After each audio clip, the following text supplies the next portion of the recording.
So being in a classroom environment, I usually get in a lot of debates with professors and teachers. So I'm going to give everybody a tip on how to debate a liberal for the upcoming year.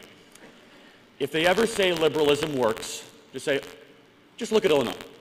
I'm from Illinois, and let me tell you, if you want to see liberal policies at work, come to Illinois. Have about $100 billion in unfunded pensions. I think we have our last 4 governors in jail. It's one of the most corrupt governments, not just in the country. Time magazine rated the 3 most corrupt governments in the world. Number 1 was Venezuela. Number 2 was North Korea. Number 3 was Illinois. Now, Illinois is really bad, but if I take a drive about an hour and a half north on 94, I start to get a smile on my face. And I pass into the dairy state. And I get a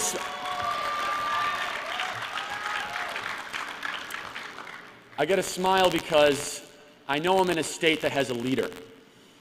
A state that has a leader that stood up to special interests, that looked the unions in the eye and made reforms that were not really popular at the time, but are now proven effective. Conservatives across the country could look to the governor of Wisconsin as a model that you could be courageous, be called out, go to a recall, and win with more votes than you did the last time.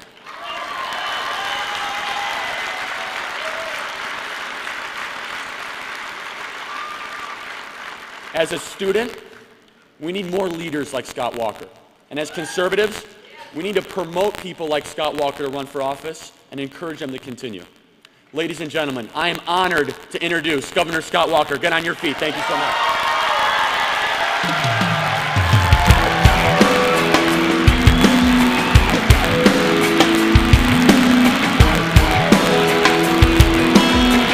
Morning. Good morning. Thank you. Morning. Good morning. Thank you all for coming out, and thank you for your support. So many of you helped us out along the way with your calls, your coming to Wisconsin to help knock on doors, your financial support, but most of all, thank you to so many of you for your prayers for Tonette and I and our family. We appreciate it from the bottom of our heart.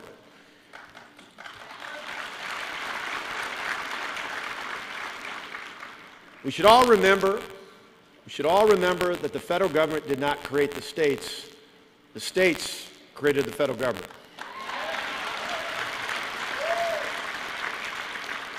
These were the words of President Ronald Reagan in his first inaugural address. Many others have been quoted, but as a governor, I love those words. I love those words right now more than ever, because they should remind us all across America that real reform doesn't happen in our nation's capital. It happens in our state houses all across this great country. I mean, think about it. Back in the 1990s in my state with Tommy Thompson and across the lake in Michigan with John Engler, welfare reform happened in the states. And it took a couple times to get there, but Newt Gingrich finally got Bill Clinton to sign it into law a little bit later. You go all the way back to the early 1970s when Ronald Reagan wasn't the president but the governor of California, and tax reform happened in that state. And it wasn't until later, ironically, back in California when Ronald Reagan as the president signed into law the Economic Recovery Act of 1981 that slashed marginal tax rates. Real reform happened in the states. And as was mentioned yesterday, there are now in America some 30 states that have Republican governors and nearly as many that have Republican legislatures. And so that's the good news. The good news is we have success and it's happening in our states, and we can learn from that to tell our friends and our colleagues in Washington how to move forward. Because you see, in the states, to be successful, we have to be optimistic. We have to be relevant. And most importantly, we have to be courageous. Let me talk to you a little bit about each of those 3 things. You see, when it talks about being inspirational and optimistic, one of the things that's interesting is when I first ran for governor, I have to say first, because who would have thought I'd have to get elected twice in the same term? But in 2010, when I was first running for governor, I treated it a little bit differently. You see, what I did was I went around the state and conducted a job interview. I was interviewing with the people of my state to be their CEO. And I told them about the economic and fiscal crisis our state faced, and then I laid out a clear plan of what I would do to fix it. Now, it was important to do. You see, at the time, Wisconsin, under my predecessor, where the governor and the legislature were all Democrats in control, had gone through a state where Wisconsin had faced a multi-billion-dollar budget deficit. we were having double-digit tax increases, and we saw some of the record job loss that we've seen in the past. So what did we do? We came in and took that deficit, $3.6 billion, and today it's nearly a $500 million surplus. We took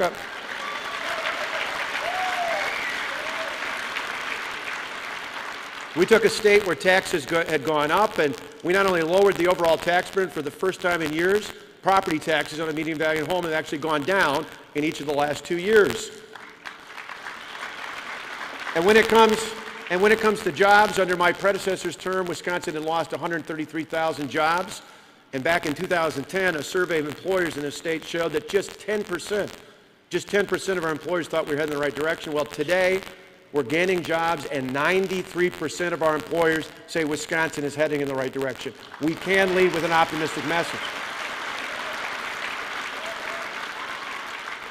Simply put, we showed in our election that when people realized the debate was between who do you want in charge, the big government special interests, in this case, the big government employee unions, or do you want the hardworking taxpayers? The hardworking taxpayers won out, and they went out over and over and over again. And in America, we need to show an optimistic message that says we're not standing with the big government special interests. We're not even standing with the big businesses in America. We're standing with the hardworking taxpayers, and that's a message that can resonate all across this country.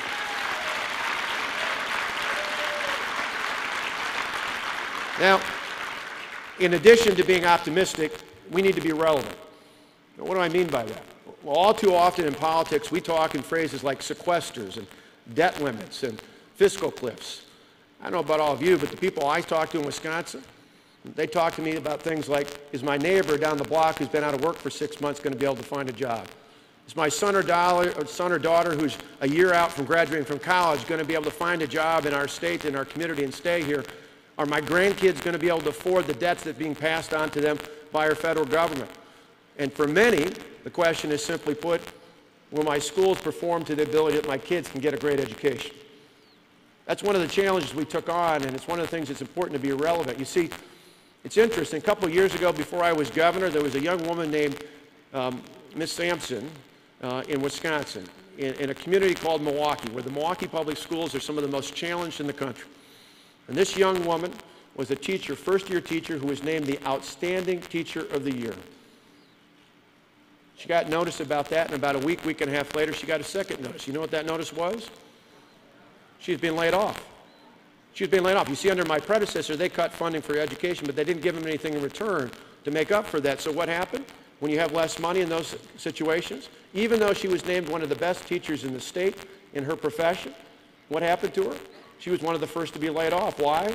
Because under the old system of collective bargaining, one of the last hired is the first fired. One of the last in is the first out. One of the great things you may not know about in our reforms was we not only changed collective bargaining to get reasonable pension and health care contributions, we changed collective bargaining in our state so there's no longer seniority or tenure. That means in our state we can hire and fire based on merit, we can pay based on performance, we can put the best and the brightest in our classrooms, and we can pay them to stay there. We're the ones who care about education. We're the ones who want our children to go forward.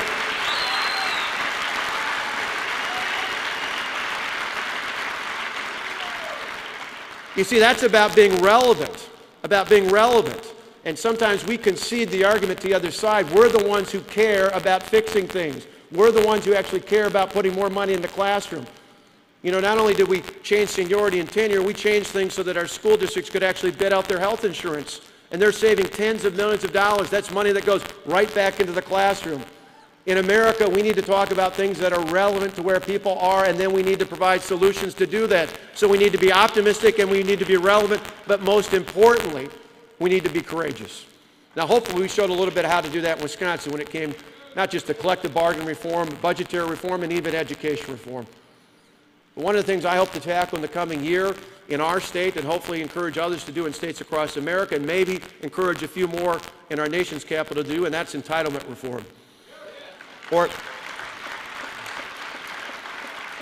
as I like to more appropriately call it, moving people from government dependence to true independence. You see, we don't need to concede that argument. When you think about that, what is more important? It's part of the reason why when we made our decision about Medicaid not to take the Medicaid expansion, we didn't do it in a vacuum between a yes or no proposition.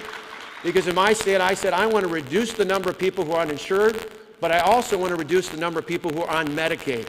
Because I want more people in the market. I want more people in the market because they have jobs and opportunity, because that means true freedom and prosperity, not more government dependence.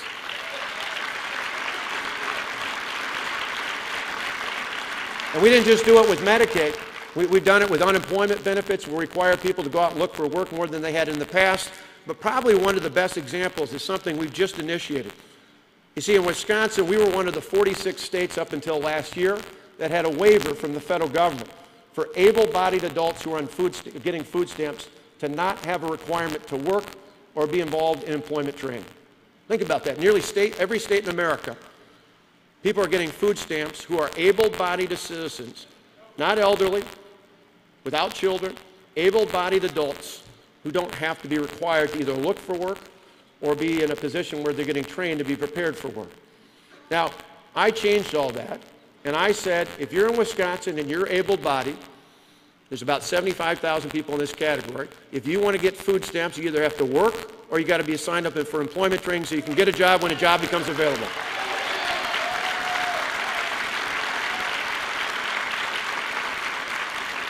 Now, you can only imagine what the left said about that. They said, well, the governor hates poor people. The governor hates poor people. He's making it harder to get government benefits. I said, no. I love the people of my state. In fact, I love them so much, I don't want them to be permanently dependent on the government. I don't want to make it harder to get government assistance. What I want is to make it easier to get a job. That's what this is all about. And let me give you a great example of why that's so important. You know, a lot of times as conservatives, we think with our head, but we forget to talk with our heart. Let me give you a story that tells you why both are so important. A young woman named Elizabeth last year in our state, tough time, single mom, signed up in Milwaukee for food stamps. At the time, before we had changed our waiver process, it was still a voluntary program to sign up for employee training. So Elizabeth, to her credit, said, I don't have to, but I'm going to take advantage of this employment training. She did so well on that, they took her to the next step in our technical colleges and got her the training she needed to study as a certified nursing assistant. Last month, when I announced in my budget this initiative to require people who are able-bodied to work in the state, I'd asked that Elizabeth be a part of that ceremony so I could introduce her and point out to her in the gallery like the president and other governors do across the state in their State of the State and budget address. But you know what? I couldn't do that. You know why? Elizabeth was working that day as a certified nursing assistant, and that night she had gone back to take training to be a registered nurse because she understood the dignity of work.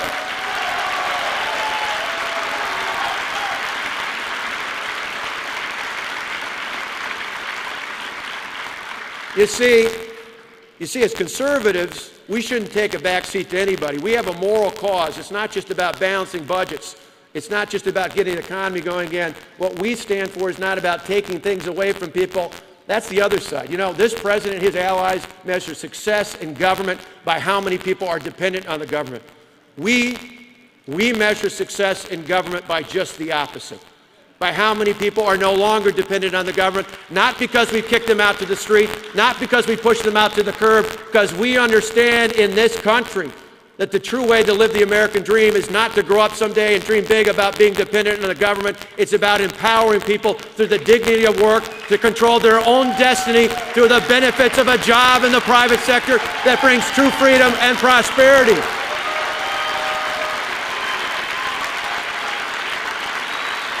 You see, in America, people don't grow up dreaming they're going to be dependent on the government.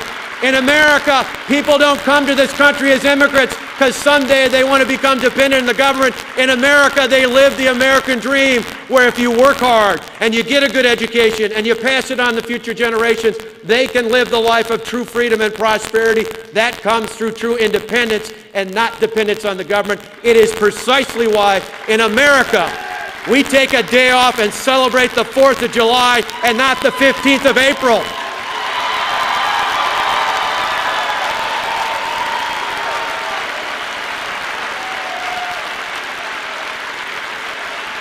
So don't back down. Don't take your foot off the gas. Now's the time to push forward and tell all of America one state after another until we take our message to Washington that true reform comes with an optimistic and a relevant message, but most importantly, a courageous message that says, in America, we believe in the people and not in the government. Thank you, and God bless you.